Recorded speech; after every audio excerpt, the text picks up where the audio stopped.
ഈദുൽ അദ്ഹ ബലിപെരുന്നാൾ ആഘോഷിക്കുകയാണ് ലോകത്തെ മുസ്ലിമീങ്ങൾ ഇന്ന്.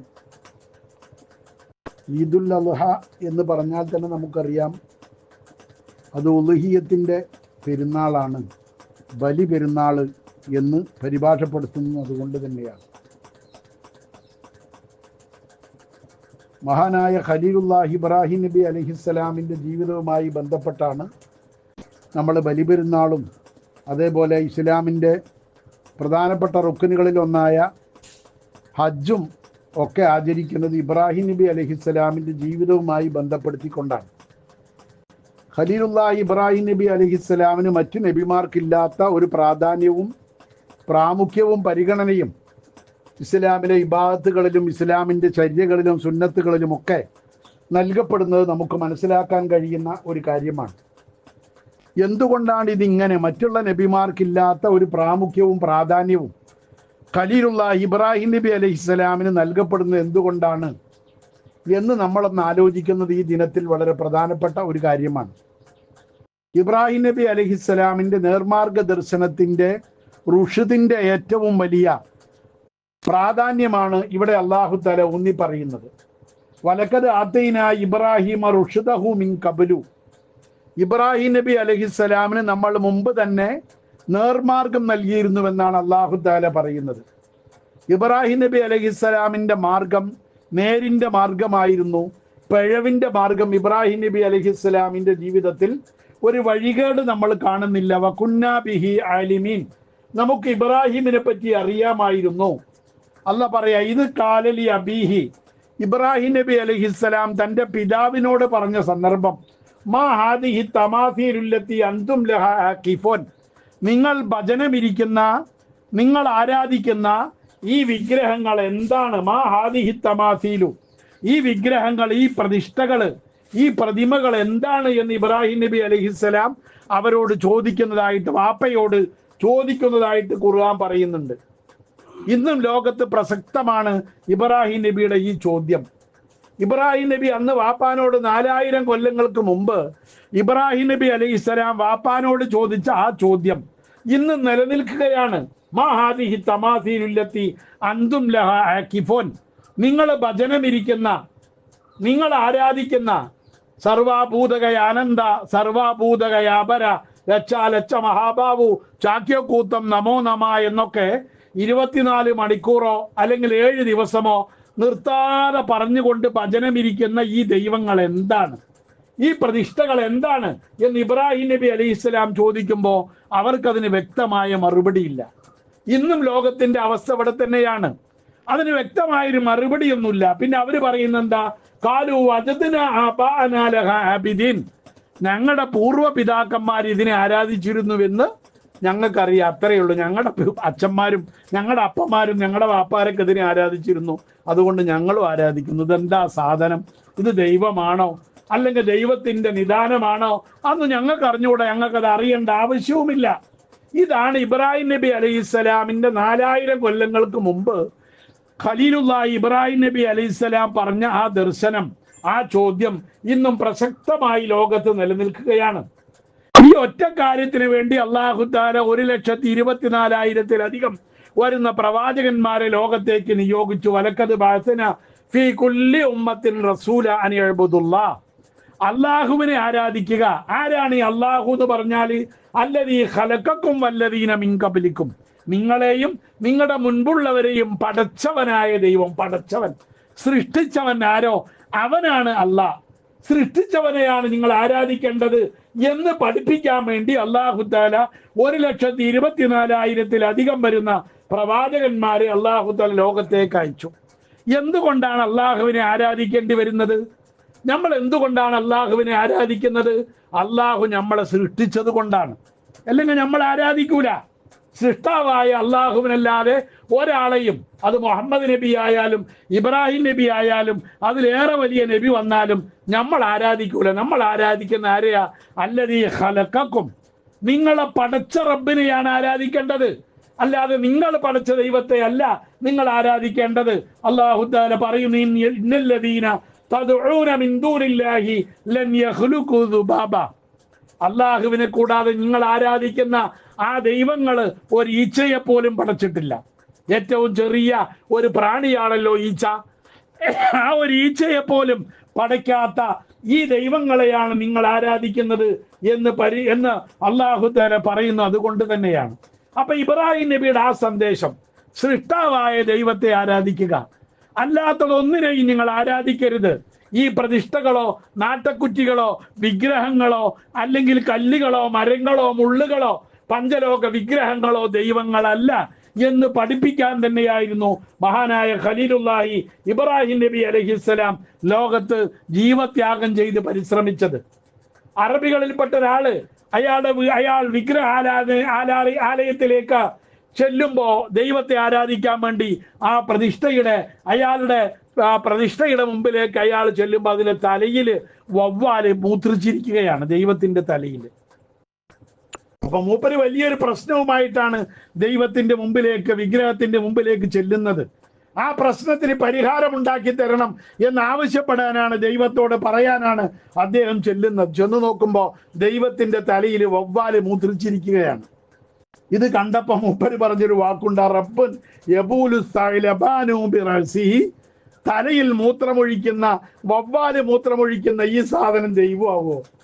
അതിന്റെ തലയിൽ വന്ന് മൂത്രമൊഴിക്കുന്ന വവ്വാലിനെ ഒന്ന് ആട്ടിവിടാൻ കഴിയാത്ത ലഖദ് ളല്ല മൻ ബാലത്ത് അലൈഹി സഅലിബു, ഈ വവ്വാല് തലയിൽ മൂത്രിക്കുന്ന കാഷ്ടിക്കുന്ന ഈ ദൈവം ഏതായാലും നിന്ദ്യനാണ്. ഇതൊരു ആദരിക്കപ്പെടേണ്ടവനല്ല, ഇത് ആരാധിക്കപ്പെടേണ്ടവനല്ല. അതുകൊണ്ട് തന്നെ ബരീഅതു മിനൽ അസ്നാമി വൽ ശിർകി കുല്ലിഹി, എല്ലാ ഷിർക്കിൽ നിന്നും എല്ലാ വിഗ്രഹങ്ങളിൽ നിന്നും ഞാനിതാ ഒഴിവായിരിക്കുന്നു. വഅയ്കൻതു അന്നല്ലാഹ ലാ ശക്ക ഗാലിബു, സൃഷ്ടാവായ അല്ലാഹു അല്ലാതെ മറ്റൊന്നും ജയിക്കുന്നവനായിട്ടില്ല, ഒക്കെ പരാജയപ്പെടുന്നവരാണ് എന്ന് ആ കവി പറഞ്ഞതുപോലെ ഈ വിഗ്രഹങ്ങളെ ആരാധിക്കുന്ന ആ വൃത്തികെട്ട സംസ്കാരത്തെ ഇല്ലാതാക്കാൻ വേണ്ടിയിട്ടാണ് ഖലീലുല്ലാഹി ഇബ്രാഹിം നബി അലൈഹിസ്സലാം പ്രവർത്തിച്ചത്. അതാണ് ഇസ്ലാമിന്റെ അടിത്തറ. അല്ലാതെ ഇത് മുഹമ്മദ് നബി ഉണ്ടാക്കിയ മതമല്ല, മുഹമ്മദ് നബിയുടെ വ്യക്തിപരമായ താല്പര്യങ്ങളല്ല. നമ്മൾ അനുഷ്ഠിക്കുന്ന സുന്നത്തുകൾ വരെ ഒരു മാർക്ക കല്യാണം കഴിക്കൽ മാത്രമല്ലല്ലോ, മീശ വെട്ടുക, താടി വളർത്തുക എന്നൊക്കെ പറഞ്ഞതൊക്കെ ഇബ്രാഹിം നബിയുടെ സുന്നത്താണ്. അങ്ങനെ തുടങ്ങി ഒരുപാട് സുന്നത്തുകൾ ഇബ്രാഹിം നബിയുടെ കിട്ടിയതാണ് നമ്മുടെ ഇബാദത്തുകളിൽ മിക്കതും. നോക്ക് നിങ്ങൾ, പിന്നെ ബലി പെരുന്നാൾ എന്നാണ് ഈ പെരുന്നാൾ അറിയപ്പെടുന്നത്. എന്താണ് ഈ ബലി?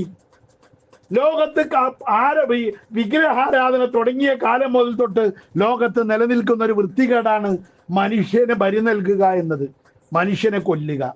ഇപ്പോഴും നമ്മുടെ പ്രബുദ്ധ കേരളത്തിൽ വരെ മനുഷ്യന് ബലി നൽകുന്ന ഏർപ്പാട് നിലനിൽക്കുന്നുവെന്നാണ് അടുത്ത കാലത്തെ പത്രവാർത്തകളിൽ വരെ നമ്മൾ കണ്ടതാണ്. കേരളത്തിൽ കഴിഞ്ഞ കൊല്ലം പോലും നടന്നു.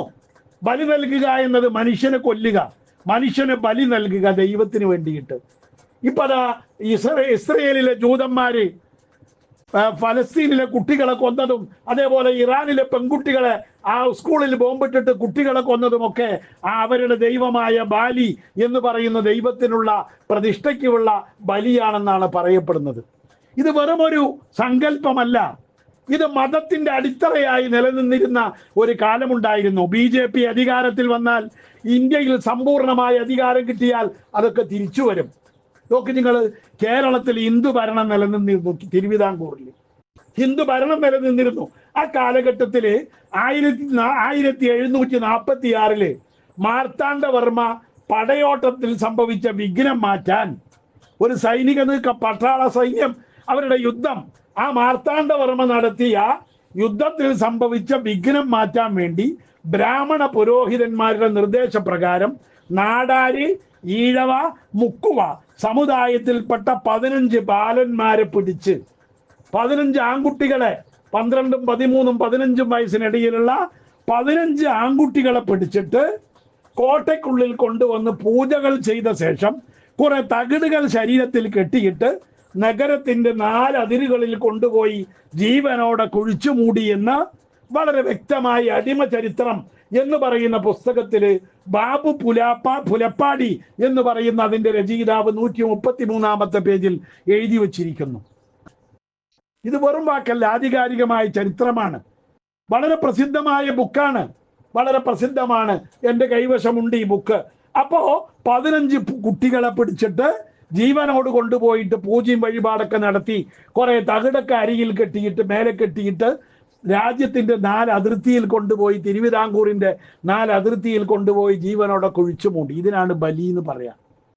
ഇത് 20-ാം നൂറ്റാണ്ടിലും 21-ാം നൂറ്റാണ്ടിലും നിലനിൽക്കുന്നുണ്ട്. അതുകൊണ്ട് കഴിഞ്ഞില്ല. കോട്ടയത്തിനടുത്ത് ഒരു ചിറ നിർമ്മിക്കാൻ വേണ്ടി 14-ഉം 15-ഉം വയസ്സുള്ള 3 പെൺകുട്ടികളെ പൂജയ്ക്ക് ശേഷം കഴുത്തറുത്ത് കൊന്ന് ബലി നടത്തിയത് 1830-ൽ നടന്നതാണെന്ന് ഞാൻ കണ്ട കേരളം എന്ന് പറയുന്ന പുസ്തകത്തിൽ സാമുവൽ മെറിൻ എന്ന് പറയുന്ന വിദേശി അതിന്റെ 360-ാമത്തെ പേജിൽ രേഖപ്പെടുത്തി വെച്ചിരിക്കുന്നു. ഇത് അവസാനിപ്പിക്കാനാണ് ഖലീലുല്ലാഹി ഇബ്രാഹിം നബി അലൈഹിസ്സലാം ലോകത്ത് വന്നത്. അതാണ് ഇബ്രാഹിം നബിയുടെ ബലി എന്ന് പറയുന്നത്. മനുഷ്യ ബലി ഇല്ലാതാക്കാൻ, വലിയ തെറ്റിനെ ചെറിയ തിന്മ കൊണ്ട് തടയുക എന്ന് പറയുന്ന ഒരു പരിപാടി ഉണ്ടല്ലോ. നിർത്താൻ പറഞ്ഞാൽ നിർത്തൂല. അതിനുവേണ്ടി അള്ളാഹു തആല ചെയ്ത പണിയാണ്. ഇബ്രാഹിം നബി ഇസ്മായിൽ നബിയെ ബലിയറുക്കാൻ വേണ്ടി നേർച്ചയാക്കിയ ആളാണ്.